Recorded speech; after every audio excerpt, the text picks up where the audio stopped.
الرحيم ما كان محمد أبا أحد من رجالكم ولكن رسول الله وخاتم النبيين وكان الله بكل شيء عليما صدق الله العظيم. محترم استاد اکرام اور میرے ہم مکتب ساتھیو، السلام علیکم ورحمۃ اللہ وبرکاتہ.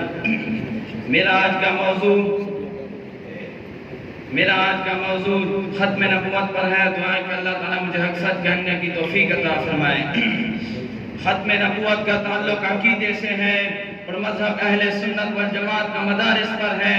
قرآن شریف کی 70 آیات مبارکہ حضور علیہ السلام کے خاتم النبیین ہونے پر عادل و شاہد ہے. اللہ تبارک و تعالیٰ نے نبی اکرم صلی اللہ علیہ وسلم کو جس طرح نبوت اور رسالت عطا فرمائی ہے، اس طرح ختم نبوت اور ختم رسالت کی خلت سے بھی سرفراز فرمایا ہے. آپ نبی بھی ہیں اور خاتم النبیین بھی ہیں، اور آپ رسول بھی ہیں اور خاتم المرسلین بھی ہیں.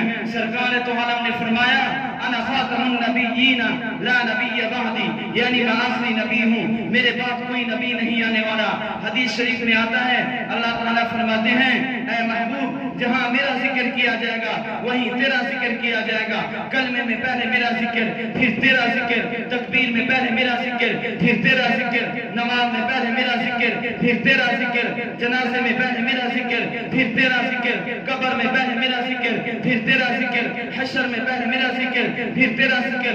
گستاخ رسول کرنے والوں، رسول اور اس کے صحابہ پر پھونکنے والوں، تم ختم ہو جاؤ گے، تمہارا نام و نشان نہیں رہے گا. لیکن میرے محمد کا پرچم پورے عالم میں لہرائے گا.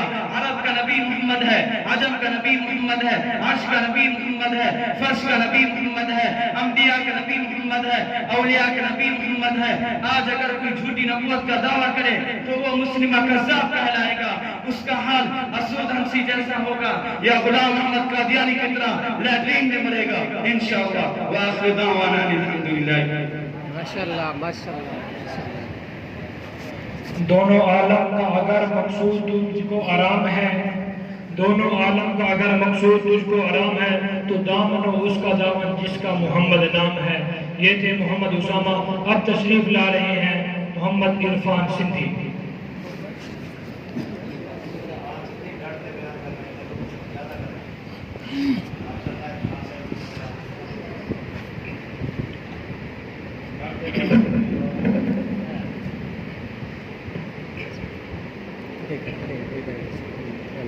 نحمده ونصلي على رسوله